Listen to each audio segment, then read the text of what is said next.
Yo, it's your boy Big F, aka the Double Vodka Don, still in quarantine, safe from our residential abodes. With my co-host, Young Wayne Jetski, the SoundCloud God. You're Producer Colin Cooper on the ones and twos, the real MVP of the podcast. We are 808'S Smoke Breaks. We're back in the pink for you. I'm in the Yeah. multicolored. Colin's feeling in the black. good. I'm feeling like some bubble yum or some shit. I'm feeling good. What is Stay that? in the pink though. Do we have a brand? Fashion Nova, baby. Colin does stay in the pink. Is that really Fashion Nova men's? Yeah. Damn. Yo, I got crazy deals from them. I got a shipment of clothes. I thought when you meant deal, I thought you were like, damn, they saw me at my shit popping on TikTok, and now I'm a Fashion Nova TikTok men's ambassador. I would be though. They got some fire drip. Yo, why if Fashion Nova has an XL men's line, you are, or even like an XL like active wear line, like super nice, like breathable sweatshirts, sweatpants. That's the tip you got to be on. Because you're pioneering the big men getting healthy right now. We need to get you some fucking brand deals. Like we need to Fashion Nova hook my man Ev up, thread him out. Look how good he looks in this. You're a walking ad. Yeah, I mean, I would. I'll sell for whatever. I'm a sellout. Like, give me the bag. I'll take the bag literally and under essentially almost any circumstance. If a clothing company wants to give me money, I'll wear your clothes. 1,000%. Get that on record. Shorty bought that for you, right? Or instructed you to get it, right? No, I wouldn't say instructed me. She pointed you in the direction. Like I said before, I think since you've been with her, you're a fashion. So she showed me that there was a big sale that day on the website. Mm-hmm. That would be correct. But I still pick everything out myself. I've been getting a little bit of tips here and there from Danielle. Like kind of same thing. Like, tell me what sites to look on. Know when deals are coming. I got this fire new backpack. I don't know where the fuck it is, but a Herschel backpack with like green and orange digicamo straps. Shit is heat. Also, the True Plug kicks under costs on Twitter. Yes, give that a follow. I know shit since we've been on quarantine. I've probably bought 10 to 12 pairs of sneakers. Really? I'm about to start copping. I bought Birkenstocks, like the just like the rubber ones. I got all white and all red. I'm gonna try to get black too. But I haven't bought sneakers. What was your favorite pair of sneakers you've copped so far? See, the problem is like now, like when I'm finally this week, I'm going home. I'm going back to New York. When you're listening to this, I'm leaving Saturday, I think. But I'm gonna be back in New York finally. I'm legitimately gonna have enough boxes at my house to have like an unboxing. You should do an unboxing. Because I've been here for like 5-6 weeks. And I probably low-key got so you haven't seen any of them that you've got? Only the first, I think like 3 or 4 pairs I bought, and then I just came here and then I've probably gotten 10, 12 more since. Damn. And I got a few brands and people have reached out and sent me some packages and shit. I got some clothes I bought. I bought like some Carhartt t-shirts. There's like shit that it's been so long now, I like don't remember that I bought them. So I'm excited. Can we get a TikTok update? What are our numbers at? Has our brand strategy evolved at all, or are we sticking with the dick wiggling? We're gonna do a few different things eventually. I didn't mean to say that like negatively. You shouldn't. The dick wiggling is your bread and butter. Keep it going. You are the dick wiggler. But I was thinking, I don't know if maybe you had any other ideas to. There are some. I believe I'm gonna do kind of a less produced, off the cuff type of rant, fat guy facts. Maybe not even a rant, but do some like demonstrations, some different like just some more like selfie type videos. See how those do. Yeah, kind of like the ones you do on Twitter, like the motivational ones. If you kind of like, I feel like that shit would play on TikTok. I don't know if the motivational play, but I'm saying do fat guy facts. That. Yeah, like some more just kind of like more like rant, like just kind of thing, like kind of just get to the point a little quicker, a little like more less produced, simple. And I think that's gonna, because those seem to do well with like other people. Yeah. So I'm gonna try some of those, and then the dick wiggling is gonna stay, of course. What's the number at right now? We're at 162. Damn. We're on the road to 200K, 200K to 300, 300 to 5, to a milli. We want that milli. We want that milli. I want a milli bad. A milli would be crazy. I feel like if you got, I mean, obviously you have like the big TikTokers who notice you. If you have, what's her name? Addison Rae duets you. Like if you make your own dance and she duets it, then because you've gone viral off her, like doing her shit, but she hasn't posted anything of you, correct? Obviously. She's never gonna post anything of me. But if she did, million, like boom, you're gone. Well, I mean, yeah. If she wants to bless me, I'm willing. I'm open to being blessed. But you can't argue with that. She ain't gonna do nothing with me. Her dad talked shit to me. Well, not really talk shit, but he didn't talk shit, but he threw that kind of like peace out. Like he acknowledged time it. here is done. Yeah, he basically said he acknowledged it and then basically said this is the one and only. He was Tony Perkins in Weight Watchers. Step on the scale. Get off the scale, buddy. Oh no, it was not in or do they do Weight Watchers? I mean heavyweights. Heavyweights, not yeah, Weight heavyweights. Watchers. Weight Watchers. It's the dude he's talking about. It's Goldberg. Joe Goldberg. Gardner. Dude, Goldberg's like a meth head now. Yeah, he's Yeah. skinny. Bad. If anyone was a Mighty Ducks fan, remembers the goalie Goldberg. If you look Yep. up what he looks like now, I think last year, 2 years ago, he was arrested in with a whore, caught with a hooker and some meth, and he looks like he was a fat, chubbier guy. He was like the goalie on the hockey team, and now he looks like he weighs all of 120 pounds, and you can see in his face. His face speaks meth. There's certain people like there was an anti drug ad in the 90s that was like the many faces of meth, maybe it was the 2000s, but that's what he looks like. Goldberg was the knuckle puck, right? No, that was Keenan. Goldberg was the goalie. Or Kel. Which one was the fat one? No, Keenan. It was Keenan. Keenan Thompson. That- He goes Kel. Kel. No, yeah. Kel was orange soda. And he also wasn't like an OG. He wasn't in the first one. Yeah, he was in the second one. Yo, honestly, I don't want to get too off topic, but I randomly just thought of this now when brought up Goldberg. Like, I wonder what kind of bags they got for those movies because Not much. that's what I'm saying because it's so many characters. Like they did 3 of them, so the third bag's got to be way bigger than the first and the second bag.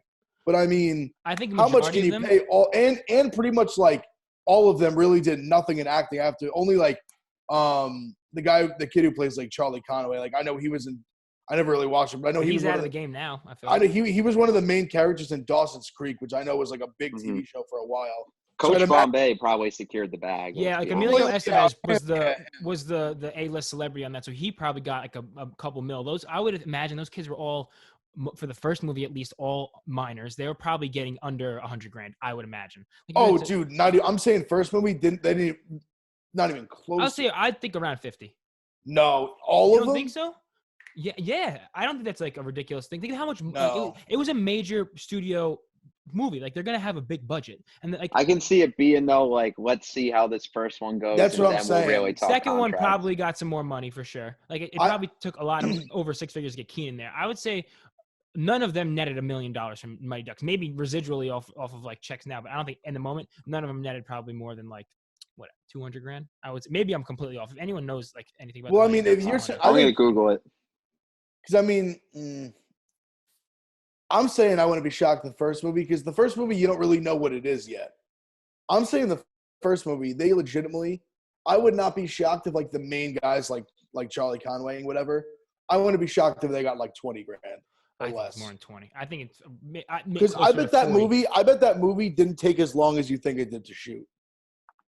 Because you have to think it's so many characters that it's like you can't just give like you give this guy this money, this guy this money, this guy this money. Like they're all like kids.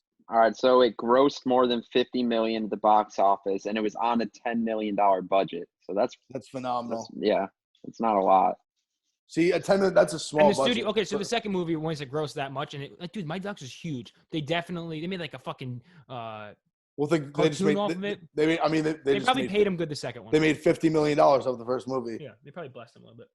But fuck, okay, because that was enough of Mighty Ducks shit. Future dropped an album this week. Quack, quack, How did that? quack, It was quack. we'll do a little club before Future. It was Somehow I very just got to highly- do a deep dive into fucking Mighty the Ducks. Mighty Ducks. It's either Mighty Ducks or porn. You don't know which one you're getting Yeah, on this it's- podcast. Yeah, crazy. it's been a while too. So Future dropped an album this week, High Off Life.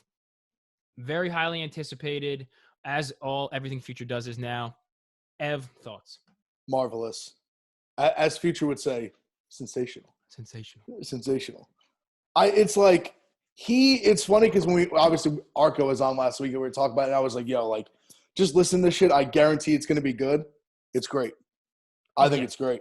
I think it's just so solid. I mean, it's 20 new, so like 20 songs. I guess obviously the only one that's really not like new is Life Is Good. They remixed it though. But that remix has been out for like months. This is the first time I ever heard it. I'd never heard Really? it. Yeah, it's been out, yeah. But I mean, I guess I'll go. I just like almost everything off it. I really do. I do too, but I'll say this will be my first statement. I think, not to say that the Future was carried on the album by anyone else at all. I think the songs with features carried the album. Like just those songs together were bangers, which happens Interesting. a lot of Well, I times mean, with albums. But like, the Trillionaire is really good. yeah, that's what Trillionaire with NBA YoungBoy is a great NBA song. YoungBoy, fantastic. NBA YoungBoy, I see a lot of a young future in him. I had a couple notes about YoungBoy. He had one bar. He said something about I got a lot of money, my pocket's fat, they got the mumps. Mumps, yeah. Which I thought was very funny. I've had the mumps. The mumps sucks. For anyone who doesn't know, the mumps makes your fucking side of your face swell up like you have a pineapple in it or something. It's crazy. But I thought that was a very clever line.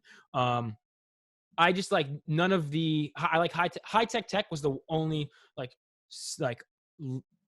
high tech and I guess I'll say Tycoon were the only two ones that I thought were really strong as just Future songs. The rest were good, but the rest like I'm not gonna hear them on the radio, I don't think. Yeah, but I think I love the 100 Shooter song with Meek Mill. I think Doughboy might have had the hardest verse on the album. I haven't really listened to much Doughboy, but when he said, I won't put the gun down like I'm Craig, referencing Friday when Craig put the gun down and fought, like that shit was hard. That was my favorite song at the whole project, that and the Uzi song.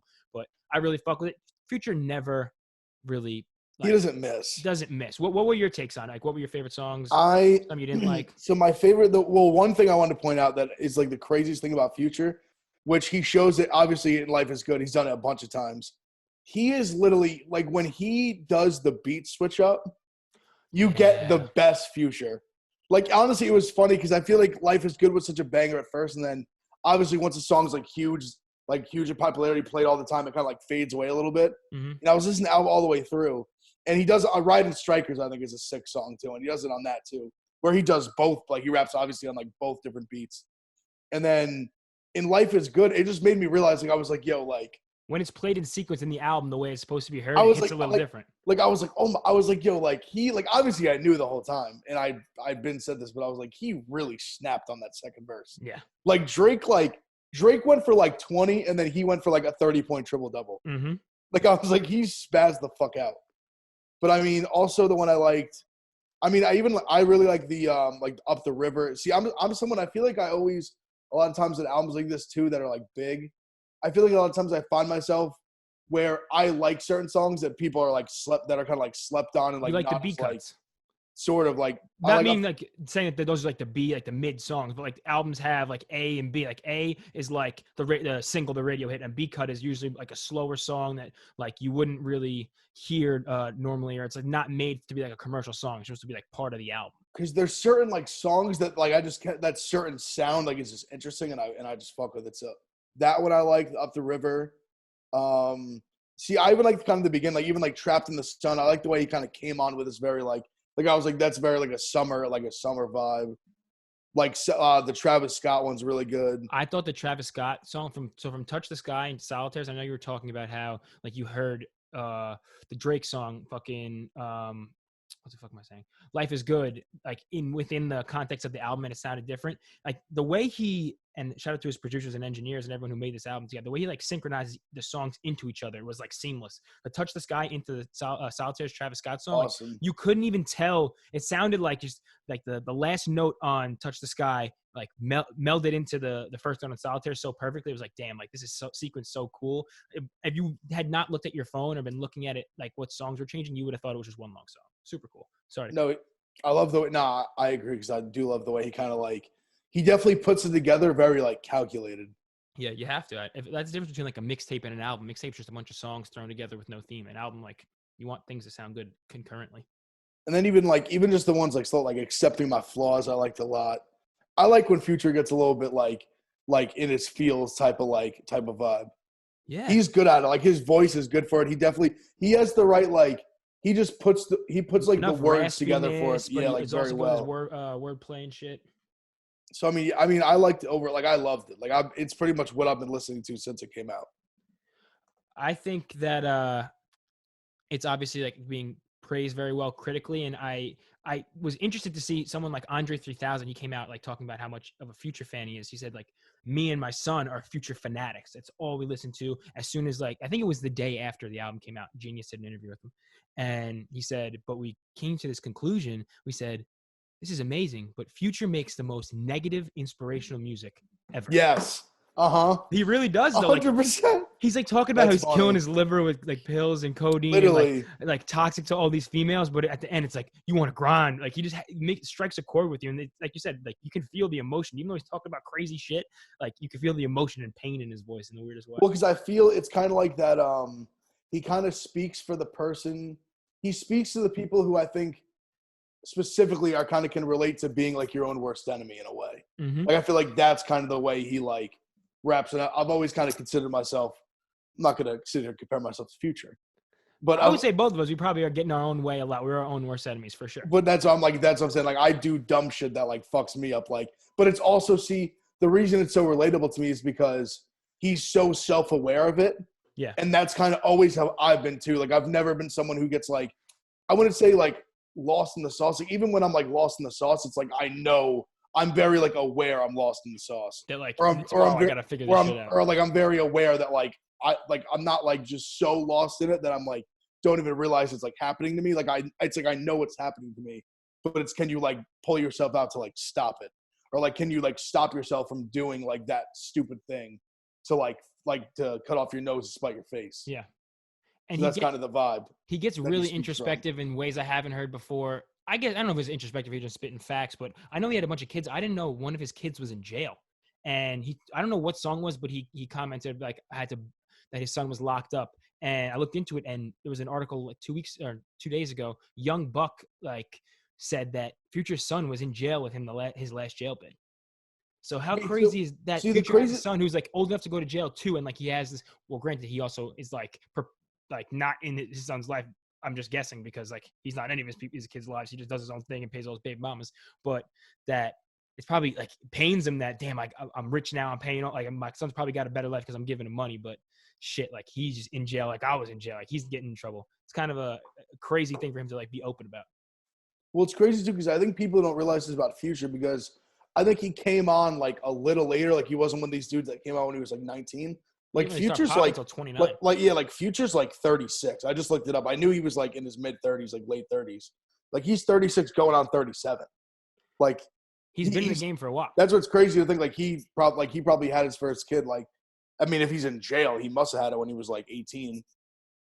What was the first Future song you remember hearing? Mine was Racks. Remember the song by that guy YC? Racks on Racks on Racks. That's Future on the hook. That and Tony Montana. And that's still before he like really blew up. And then 2015 he dropped 56 Nights. And then obviously late 2015 when he dropped 30 Sprite 2, he was out of here, superstar status. But like it's gonna drive me nuts because I like know the song. Is it Tony Montana? But no, it was before that. I even feel like, but I can't. Oh, this is gonna drive me nuts because I know it. Like I know the song. I think even there was actually even one song that I started listening to a lot. I think it was with who was it with? Maybe it even might have been. Maybe it could have been with like Young Scooter. His boys that he's still rocking with now. That's what I feel like. I'm literally like going down. Like it's probably so far down his list of like songs. Well, he's been successfully releasing it like multiple albums or multiple projects a year for I don't know how many. Like that was another thing. You ain't even know it was probably in that time too. That was around 2014. Oh, here's the shit. Like his tape where like with Same Damn Time and all that shit on it too. Was that Monster with Cody? No, that's like way before that. I think even that's it's called Street. Where is it? I can't even read the cover for it, but you can tell it's some like early shit. Yeah, like all like the shit with all that. That's what I remember. I was probably. Like when I first really like heard Future, like listen to Future was probably like 2011 maybe, 2012. Probably probably around that. When I was first listening to Future, I was nowhere near old enough to be listening to him for sure. I mean, that's the way it goes with like everything, but I was definitely not old enough to understand what the fuck all the lean was about, but it's crazy.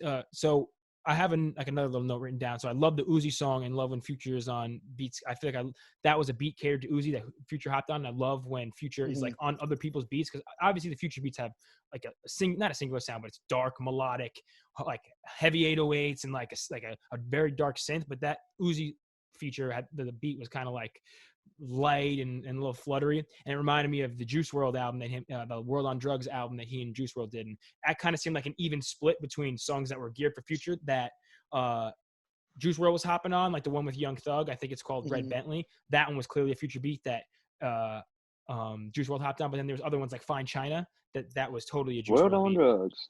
World on drugs. $1,000 plate Fine China. Ooh, a little harmonizing. Hey.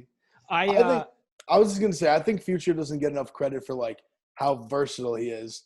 Like I think on the surface, a lot of people could like kind of ignorantly off the cuff just be like, oh, like all his songs sound the same. Mm-hmm. But he really does have a way of like he can almost like sound different and somewhat at the same time. And he also just has a way of just like of that he can kind of like he definitely can jump around to like many different things. Like he can drop like he's had like his fair share of like the club bangers. While also having like while he has like those like he has a much bigger range than I think people would like give him credit for. I also think that he was one of the first people to really fully embrace the auto-tune crooning thing, like over trap beats. Like people were rapping hard over these like crazy beats from Atlanta. But I mean, obviously T-Pain used auto-tune, but T-Pain's auto-tune was completely different. It was like R&B. Yeah. Like, he was the first person, I think, like one of the first people in the rap game, like established artists that was like, fuck this, I'm going full auto-tune all the time. And now like Future's voice, when I just hear him normally talk, it sounds like he's got auto-tune. That's probably just the fucking lean in his throat. But he really like latched onto that sound, and it basically is what the entire rap game is now.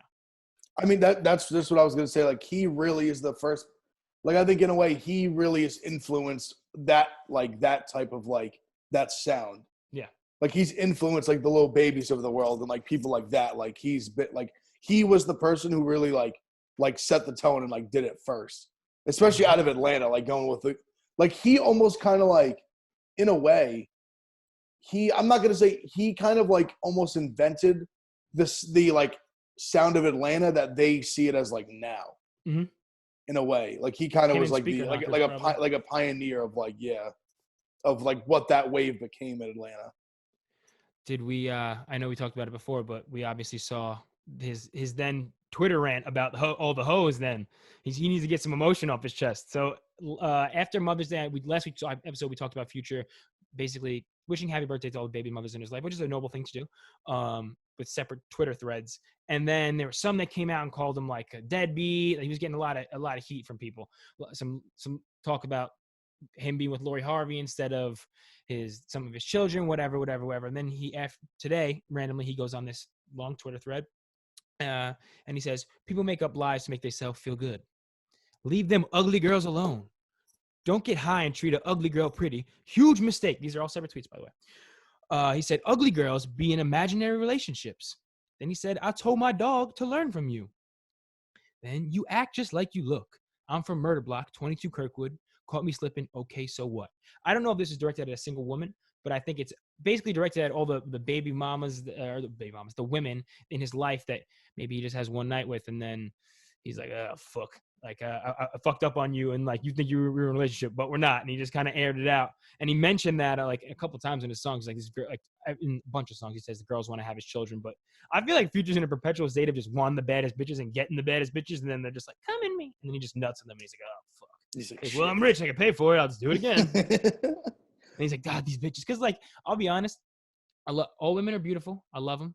Like we obviously we're a feminist podcast here, but there's something like when a girl gets too hot, like way too hot, like 10 out of 10 status, there's no way she's going to like have a personality. Like I'm sorry if that sounds terrible, but have one where she hasn't been having like every guy drool over her and like cater everything to her. So she's not going to be able to develop like as much. This is my stance. Maybe it's completely wrong, but as much of like I don't know, like cool, like girlfriend, like, I don't know. They're just going to expect everyone wants them. Everyone thinks they're hot. And at that point, you can't really like fuck around with those type of girls. They're used to kind of getting what they want. They're used to kind of being the star of the room. So when you're Future and you're a star and you put a baby in one of them, like you think the road's going to be easy? You think she's going to listen to you? No, she's going to still want that money. She's going to want you to act like get some clout off you. You know, they're not used to getting told no. When they ask if they can get flown out and hang out with the baby, and you're like, no, I'm in the studio. They're not going to be happy.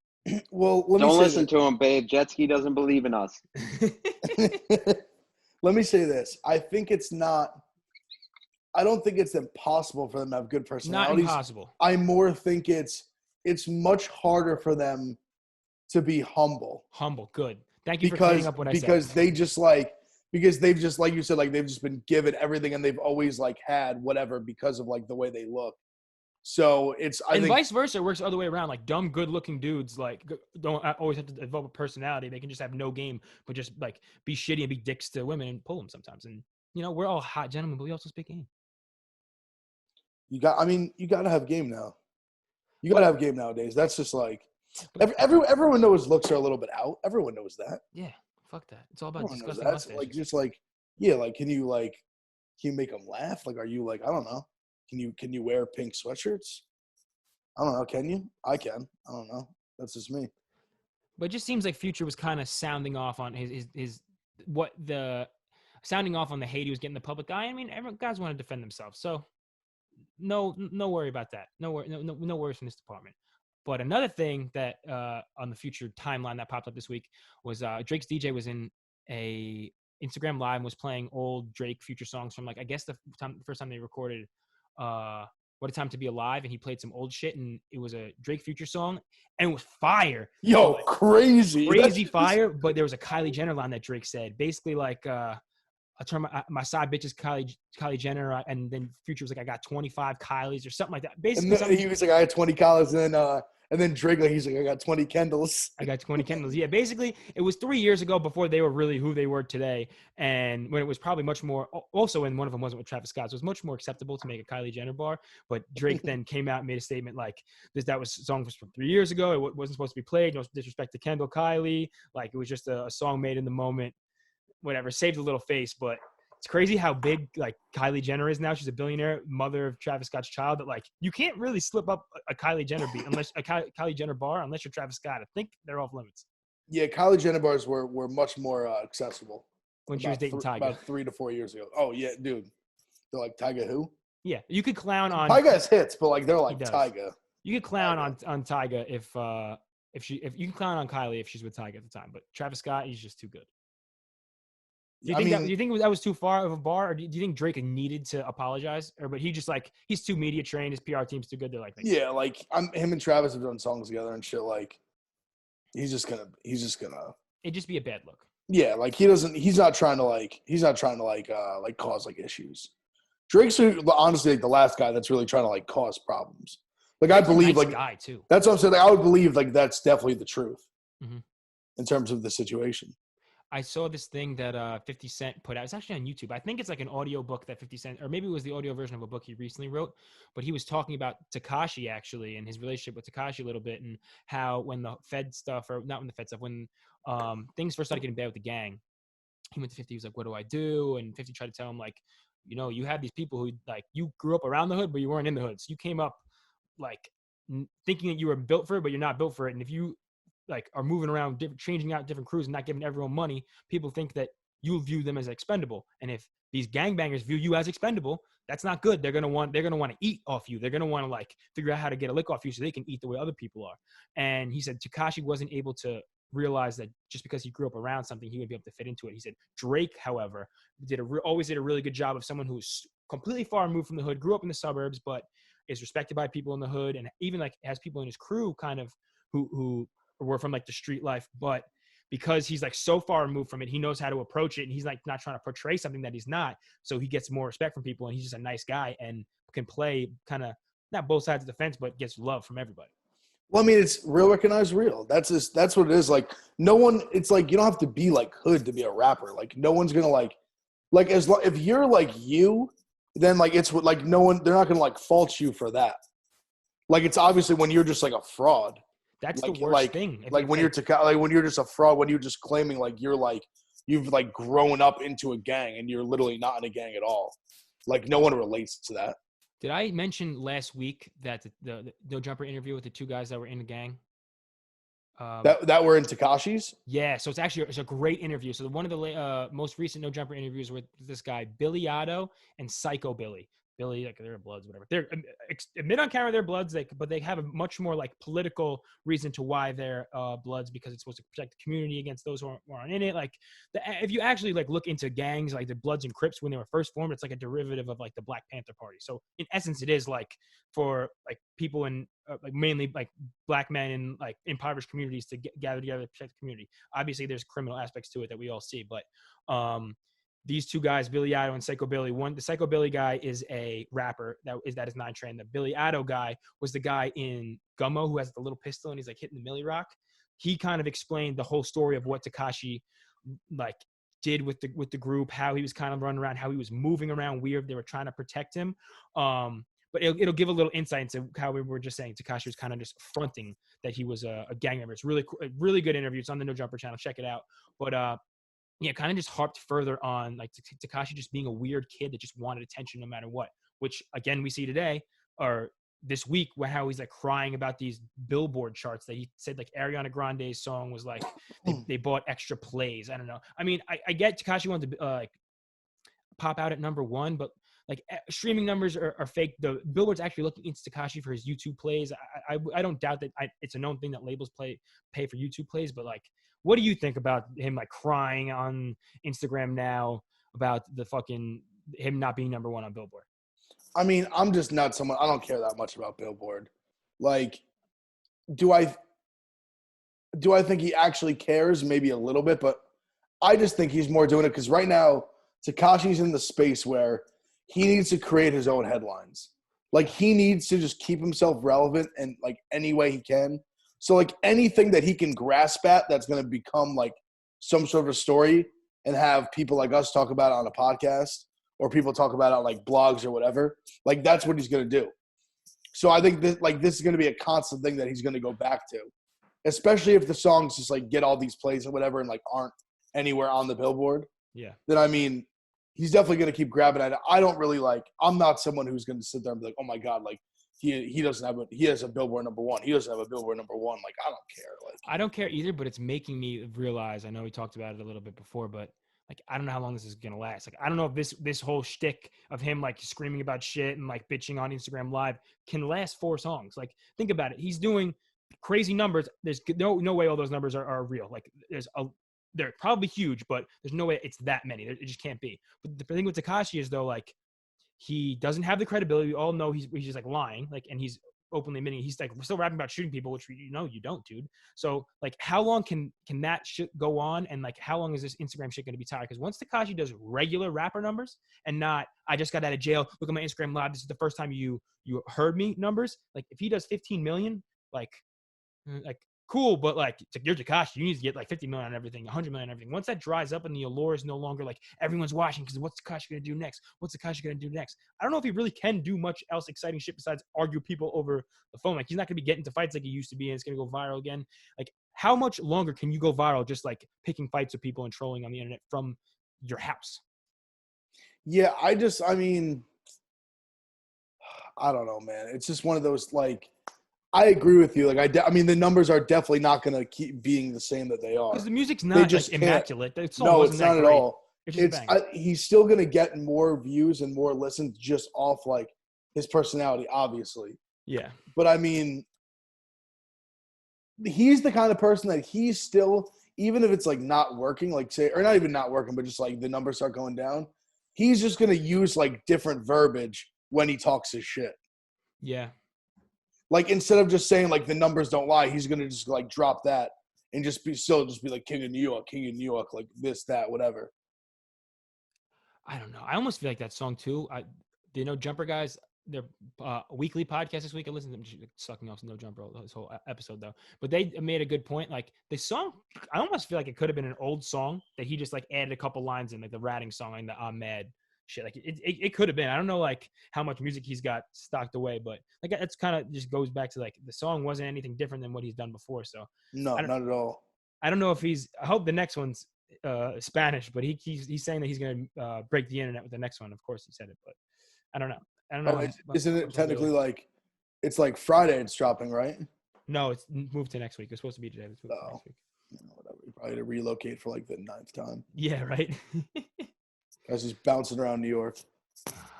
Well, I don't know. We'll see if he fucking dries up. He didn't get arrested again, but he was arrested previously. Someone else was arrested. Sheck West. I mean, I don't really know too much info on it, but hope Sheck West is safe and isn't fucking all beat up about being in jail because he's rich and was enough to post bail, I guess. Are you Sheck West one hit wonder, or you think he's got another one in him? I don't know. it's like sometimes you get too big too fast. Happened with Designer. Like Mo Bamba got too big, man. And everyone's like, Sheck West doesn't want to be just make like Mo Bamba like anthems. He wants to make like real music. His Mudboy album, it was cool. Like he messed around with stuff, but I don't know if he like has really found his pocket yet. I liked him saying bitch on Astro World. That was great. On the No Bystander song. But I also did like his involvement in the Jack Boy mixtape. But I don't know. Sheck West is young. We're gonna have to see. I hope his music evolves. But as of right now, yeah, I kind of think he was like a one-hit wonder. It's too like.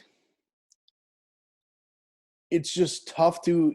He didn't just have like the number one song. He didn't just have like a big song. He had what I would consider an anthem. He had the break. He had what I would floor song. He had a song that took over the hearts of America for about 6 to 9 months. Yeah. Which it sounds like, it doesn't sound like anything crazy, but like to be like that is like the song. I've said it a few times. I'll never forget going back to Ohio State the first time, standing outside when there was a massive house party going on, where there's like a DJ and like dance floor and everything. And that song came on, and it was like you could hear like the beat just dropped, and you could hear the floor shake. The stampede of kids just running to just conjoin like together in one harmonious like group to just like jump up in the air, up and down. To just make a It's human earthquake. like, I got it was like everyone just going fucking insane. I was looking around the room and I was like, yo, this song is an anthem.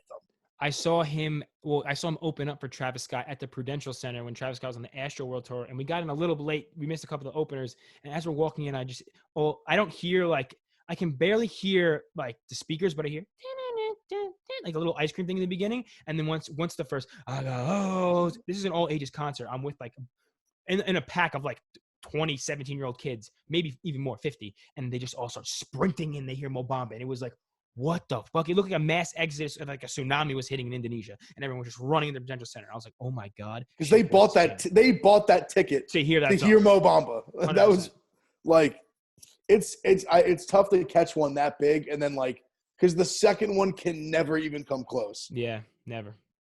And everyone's holding you to that standard, but he'll never have a song that good. But like, it's like 99%. I won't say that good. I would say that big. Or they're that big. That's what I'll. That big. That big is fair. I don't think 99% of artists will ever have a song that big. No. Like, that was huge. That was the biggest song for basically an entire year of college. You know, Sheck West was raw at basketball, too. He's from New York. He led all – so if you play basketball in New York City and you're a stud, like, you're a fucking real deal stud. Like, you can ball. This schools like Lincoln, Xavier, like Christ the King, like schools that really produce ballers. And I don't know what school he went to, but he was second in New York City his sophomore year in assists, and he was a point guard. Like, that means that means you know how to ball. Like, he probably could. You could dish the rock. He played with Mo Bamba. Big deal. Big Ev is a fucking free throw king. Yeah. Dude, no. 12-year-old Hudson Valley free throw champion, champion, really, whatever. really ball. Yeah, but he doesn't want to see me at the charity. I don't see any. Yeah, I don't see any accolades. He doesn't want to see. Does he have a trophy? I got a trophy. All right, so now I'm gonna have to reach out to Sheck West's management. We're gonna have to structure a Sheck West versus Big Ed free throw contest. I'm not putting money on you. Dude, Mantis will be furious. Mantis will be so mad. That boy ain't even bad. I will guarantee victory in a free throw contest versus Sheck West. Guarantee victory. And you want to know why this is? Because everyone knows this. It's New York, Chicago. It's the same thing. It's super windy. So everyone from the city, they can't shoot. You guys got to play in a double rim. They can get to the rack. They can't shoot, but they can pass and you can get to the rack. That's true. That's true. That's a true basketball stereotype. But you're also from New York. Yeah, but I'm not from the city. You have an upstate shooter. You're an upstate shooter. Something. I was playing Larry Bird. I was playing CYO. I was in the gym. He wasn't at Ricker Park. He was at St. Rose's. I was at St. John's. St. John's in Goshen, New York. St. John's Parish. Go Redhawks. Shout out to Redhawks, baby. We don't, obviously we talk about music and shit here, and then sometimes porn and sometimes the Mighty Ducks. Yeah. But we'd be remiss if we didn't touch on at least the biggest story, I think, in media this week, and it comes by way of our company, about Call Her Daddy walking out of a fucking $500,000 contract each plus incentives. Could easily cleared $1 million with ad revenue and shit. Snake and Barstool a little bit, trying to shop their podcast behind Dave's back. Dave offered him 1,000 different contracts, and then they went radio silent. There was some meddling by Sophia's boyfriend, HBO exec Peter Nelson, allegedly. And then Dave just went on an all-time flex, fuck you move. Released his own podcast on their podcast feed, on the Call Her Daddy feed, but it's called Daddy Speaks, and it's just Dave just eviscerating them, explaining the story, explaining the facts. And then he went on their Instagram and made a video, completely aired them out again. We don't got to rehash everything, the deal or whatever, and what they did. They suck, whatever. Like, I'm not gonna say they suck, whatever. The girls like had a good product. They didn't really interact with everybody from Barstool. They weren't really like nice to everybody or didn't really want to be around us. But $500,000. How do you turn that down? That's just where I got to stop you right there, because it's not just $500,000. When you listen to Dave's last offer in the podcast, it was $500,000 each, obviously plus the incentives. It was cutting. They have 18 months left on their contract. It was cutting it from 18 to 12 months, and then he was going to still give them the IP after that 12 months. It's just what are you? And they were they were also getting boosts on their cuts on their on ads and merchandise. Oh yeah, 100%. They would have easily. It's just like crazy. Easily, yeah, they would have made $1 million, I would imagine. But I mean, and think about like someone drew a good comparison. Large did kind of saying like the IP is like the master. So think about Barstool. We talk about music all the time as a record label.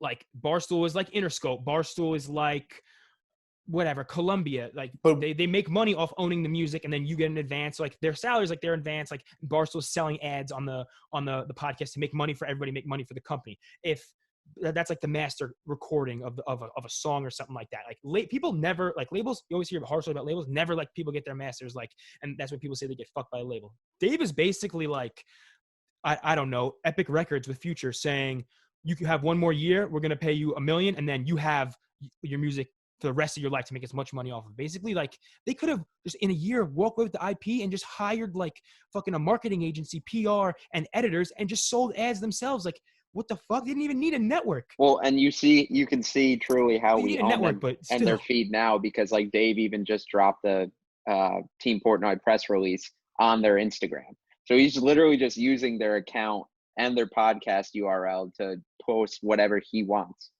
I mean, as of right this second, he owns Call Her Daddy. He can do whatever the fuck he wants. Yeah. Shout out to Dave, bro. Like this just like further, obviously, like they say, like he signed a deal with the devil. He always wins. But like, dude, Dave's a straight shooter. I'll say one thing. Like he even said, he's like, some people say I'm a dick, some people say I'm an asshole, but I don't lie. He doesn't. Like I came to Dave with like something that's like a shitty idea or like fuck something up, and he's like, what the fuck are you doing? Like fix this or just not even giving me the time of day if something I say is stupid. But then that's what when you do something good, he doesn't like pat you on the back, but he's like he'll let you know if you're doing something right. That's what I thought was the best part about listening to that podcast too, was like I could have listened for another 40 minutes. He's just such a good storyteller. He doesn't fuck up. He doesn't have to stop and think and be like, oh wait, did I miss? Like he's straight through, straight as it is. And you can tell from listening to that, there's no lies. Like it's just, this is what happened. He has no reason to lie. Yeah. No, the one thing that you can always appreciate about Dave that I definitely appreciate probably more than anything is that with Dave, you pretty much always know where you stand, especially if 100%. You're like around him. You either always know where you stand or like he's going to let you know where you stand. Like if he doesn't say anything to you, you're probably doing fine. But like if you're like, if you're fucking up, he eventually like he will catch on to it and he will bring it up directly to you. Like he will not beat around the bush. He will not play any games with it. Like he will give it to you straight down, like between your eyes. He's going to tell you what it is. I just want to go around and say, like, I said this on breakfast. I would let, not just Dave, I would let anybody in the company shoot me with a gun, with a Glock in the foot for $500,000 plus incentives on anything. Like easily, like I'll get a fucking robot foot. I don't care. That's potentially life-changing money for like generations. That's the thing too, is it's not even like that's their contract and they have to come in every single day and slave away. They came into the office for 6 hours. Once a week for like 2 hours, and all they did was dick around in that room. Yeah. Like, it's not like they were actually working. Like, even if you offered me that, I would come in, I would sleep in the fucking office.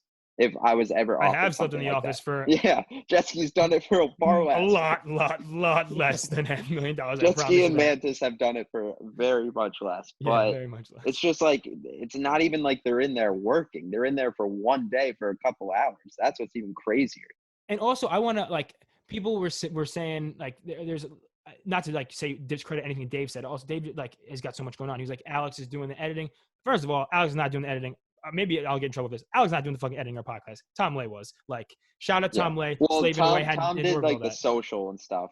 Like No, he I does, think he cuts the clips and he cuts the everything. clips But and Alex helps was edit doing the the podcast. editing. I think Yeah, she, yeah, no, 100%. She started though with that until Yeah. they like gave him a producer, but she still did even up to like this day her own stuff. But yeah, no, Oh, I didn't know Tom Lay, that. shout out Tom Lay. Yeah, shout out Tom Lay. He like I can't believe like, and also like he's got a successful thing going. Like he's a fantastic producer on a great podcast, and like out of nowhere they just like stop coming in. I'd be like, holy shit, what's going on? But obviously Yeah. Tom's talented as fuck. But shout out him. I don't know. I just think it's like, what would you do for $500,000? I don't know. Well, I mean, the initial thing was I was thinking, would I let someone shoot me in the foot for $500,000? Would you? $500,000 plus incentives. I'd pay off my student loans 5 times. I'd I'd take a shot to the foot. Right. I think I would need. With a 22. I think I would think I would need. I would need to ask a couple of questions. I think I would need to one. Is my foot gonna? You can wear you can wear a Timberland boot. Okay, and it's gonna be on my toe. You can pick. I wouldn't pick toe. I picked the top of my foot, probably. Well, no, but I'm saying a few things. I would Actually, need. no, maybe a toe would be better. To be honest with you, I think to sign this top of the foot contract, could fuck you up. I would need to know that my foot's gonna fully heal to at least the point of like fully functioning as it is right now before it's shot. Definitely not fully functional. Yeah, you are not. We can't give you that guarantee. We can't give you the same. I said robot foot maybe, but you're not going to be the same after getting shot in the foot. I was gonna say, how long am I out of commission? Like, how long am I on the? I don't know how long does for? it take to recover from a foot amputation. No, I'm kidding. Shit. We'll say 4 months. Would I chop my foot off for $500,000? No, I wouldn't chop it off. It's not that black. Why didn't you just chop it off? Well, I'm saying no to chop it off. Would I shoot? Would you take a bullet anywhere for $500,000? In the ass. No, because I might die. If I Okay, no, you won't die. Non-lethal guarantee bullet. my Just- life. You're not yeah, gonna we'll like guarantee your a life. shot, Yeah. not in the arteries or anything. But all right, that's going to be your contract, like your salary going forward. It's not like one time you're done. actually, you want to know what you want to know where Every year you have to honestly, get shot. No, not every year. You have to get shot once to have that contract every single year. Oh, so it's Oh, still So a you, bullet. yeah, I just think the honestly- money. Yeah. honestly, this may sound crazy. I think I'd want to take one of my left arm before I take one of my foot. I think I would too. I think I'd take it in. Yeah, an you're arm. right. Or like a higher And part of my an leg. arm is a sick, like, to be able to show off, like, yo, I got shot. Like, look at it right here. That's Yeah. fucking badass. Foot, you just have a fucking peg leg. Like, and your foot, like, that's gonna put you on the shelf for a while. Yeah. Like, you can still get up and move around like with a fucked up arm. Yeah. I should have thought about that. My left arm, like, I mean, I jerk off with my right hand. Like, I I could sacrifice my left arm. in 8th grade, I fell skateboarding, and I had a snap on my hand, and I like ripped open my hand, and I needed stitches. And that's 8th grade prime time jerking off. I was righty jerk offer, and I had it wrapped for like maybe a month, and I taught myself how to jerk off lefty, and now I can do both. I actually brought that up the other night. I don't know if I was saying to my girlfriend, I don't know if I could ever jerk off left, like if I could get it done with my left hand. You Like got. I feel like I would to just train. be doing that for like so long until it just maybe like happened to happen.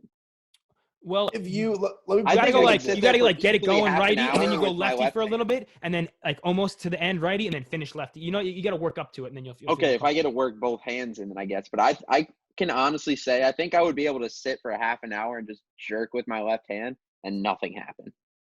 no, I will. Well, actually, let me put it like I mean, this. I've had that I happen. think- Like, I you just think have to take the L's of your hand when you can't. Sometimes, like if you're like fucking super hungover. Well, usually when I'm hungover, it's good. But if I'm like on a lot of Adderall or coffee or something, you just try to. Beat I'm it. talking nothing. I'm talking clear mind. I'm ready to come. I just I like think 30 minutes with the it's- left. I don't think I kinda get like it in done. this.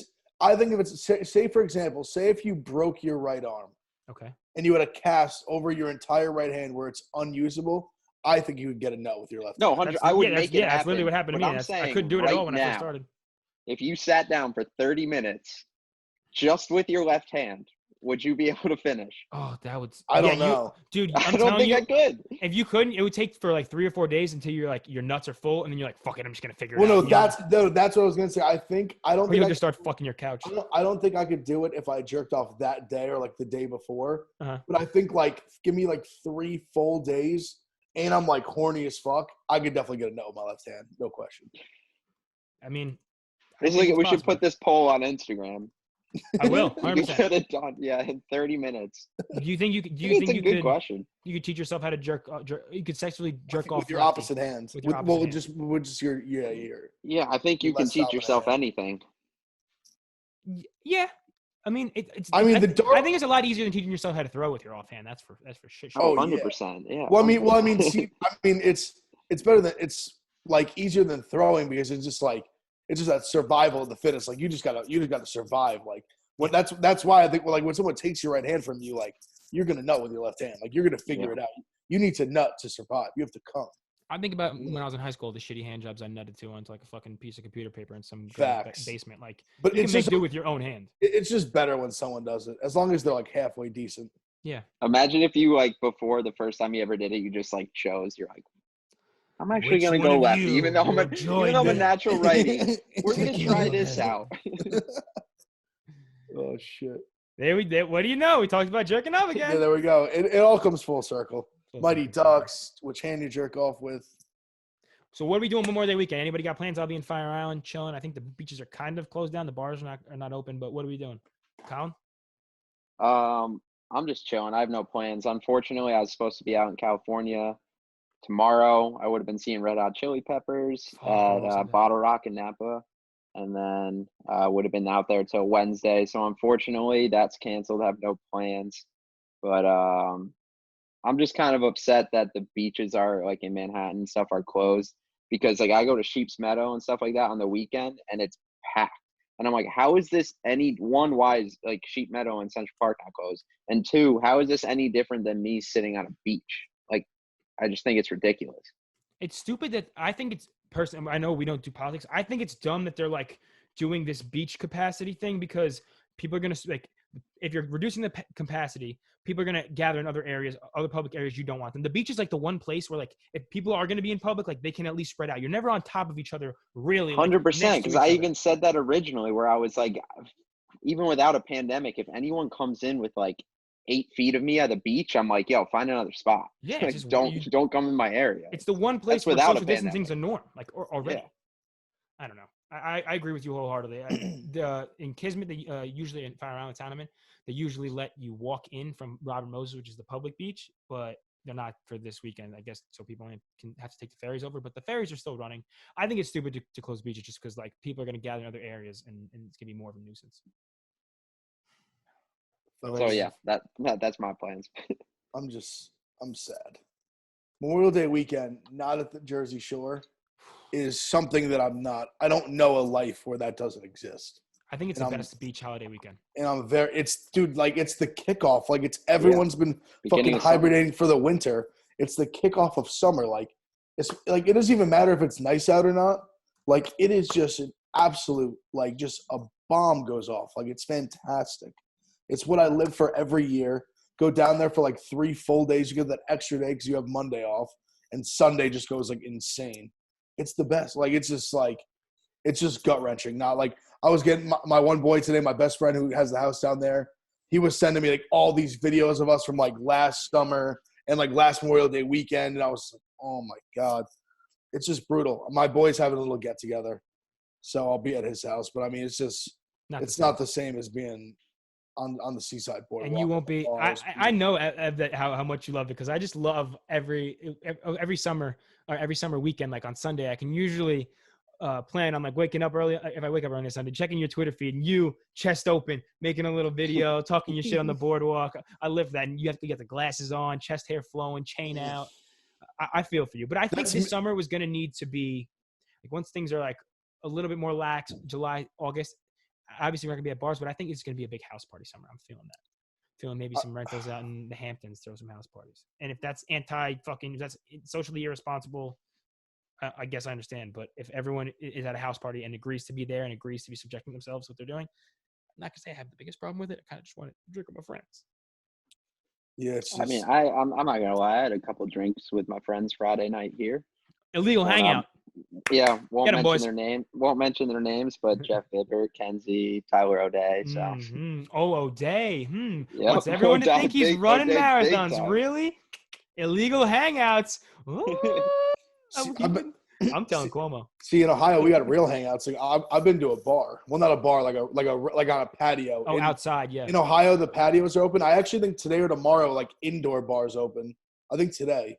Because this one college bar I used to go to like all the time, because I'm actually in Columbus right now at her apartment, and they like called Threes dope kind of like not like a local watering hole, but it's like a really cool like sick dive bar. Mhm. And they opened last night at midnight because like it opened today, and you just have to be at like a table.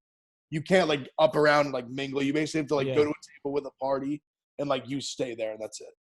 Yeah, it'll be interesting to see what happens, but I think this summer is not completely forsaken, but I don't know. It's something we just got to get used to. It's in trouble.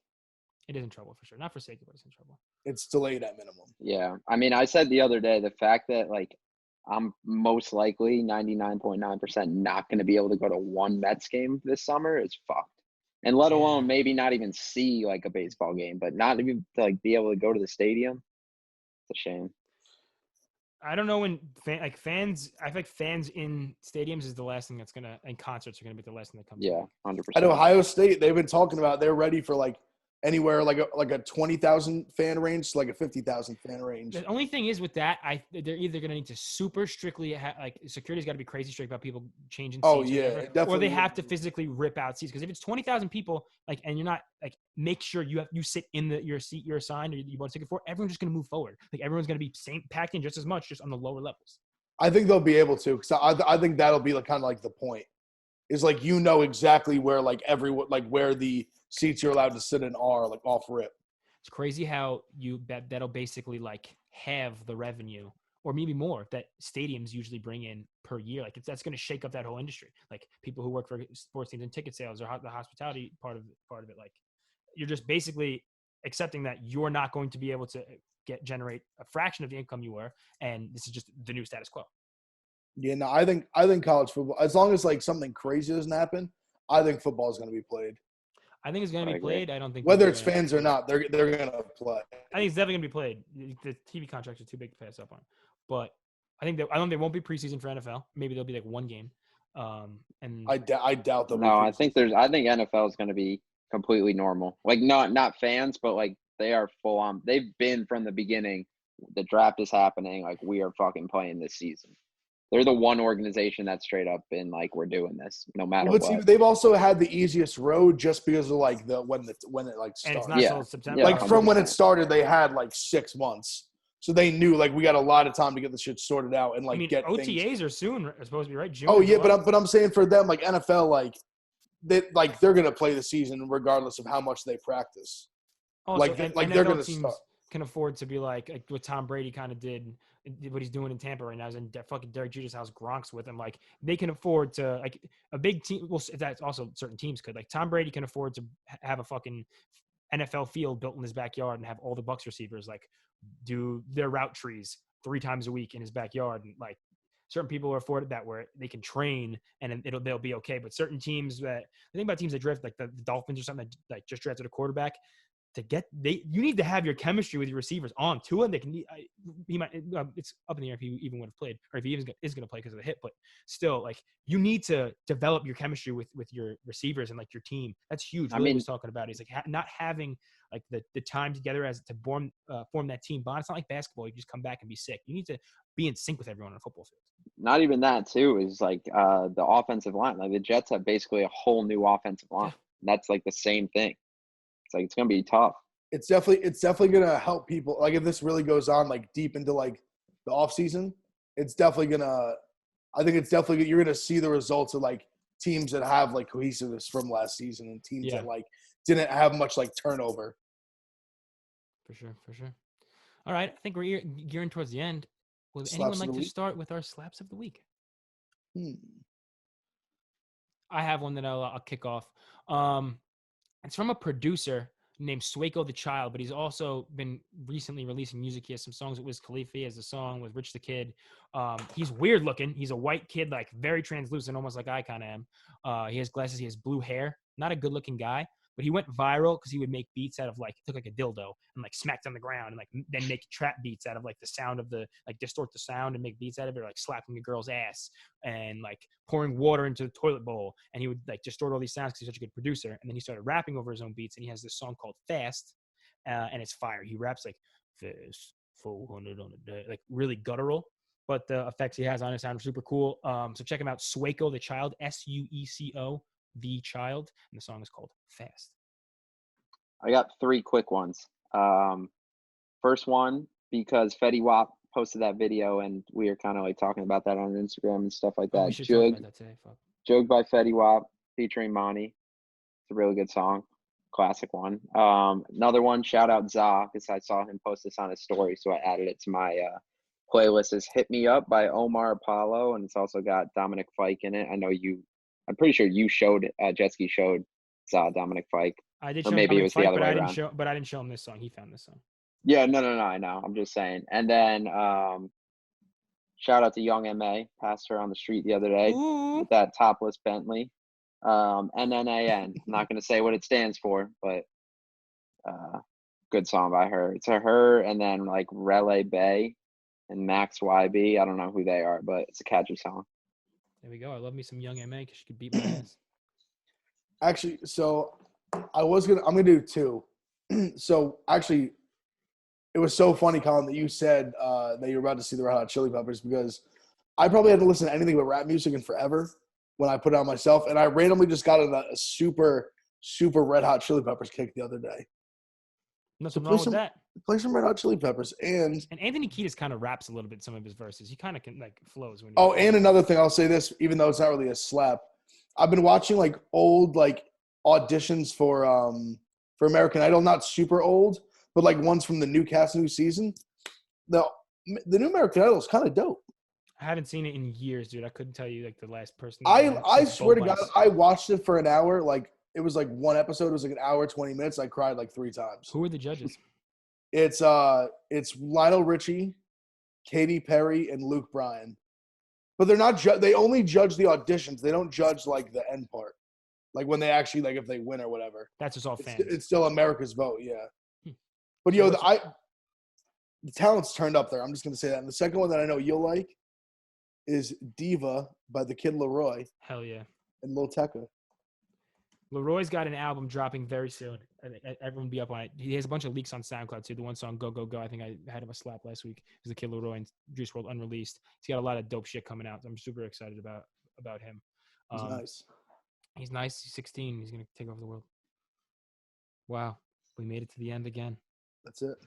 Happy Memorial Day weekend, everybody. Make sure you stay safe. Social distance, and if you break your social distancing, don't put it on Snapchat so you get narked on. Yeah, just don't. If you go over like your boy's house and like hang out with like a bunch of people and like you hug them and like dap up, like just don't get your dick sucked. Or you eat some pussy, or vice versa. If you're a female listening, you suck a dick. You guys exchange bodily fluids. Yeah, just don't upload it. Just don't upload it on social media. Yeah, don't upload the blowjob. Just talk about it like amongst like out loud, amongst friends. Disconnect family. And reconnect. Bingo. And reconnect with us on social media at 808 Smoke Breaks. Boom. Follow me at Wayne Jetski 2 eyes, and then Wayne Jetski with 2 underscores on Instagram, 2 eyes on Twitter. Follow at Double Vodka Don on Twitter, Instagram, everything. TikTok. Get that man a million. Everything. We need to get a Billy. Everything. Somebody. And throw at Coops. There it is. Coops.there.it is. Oh, just Coops. There it is. I don't we like always that. fuck it up. You should have done dots the whole way through that. Why? Why would someone want to type in Coops.there.it.is? They would. It makes no sense. But just my brain, I thought you were spacing out every word. But it makes more sense the way you did it. Either way, Coops, there it is. Appreciate it. Subscribe. Also, I'm putting up the video versions we did last week's up on YouTube. So if you guys want the video comparable element, check us out. And try to maybe in the future do some different type of YouTube content. But for now, check out the YouTube version. Subscribe. Comment on whether or not I'm fidgety because I'm fucking have ADHD or not. And comment on Ebbs Fashion Nova men's sweatshirt. Fire. Bye. Damn, son, where'd you find this?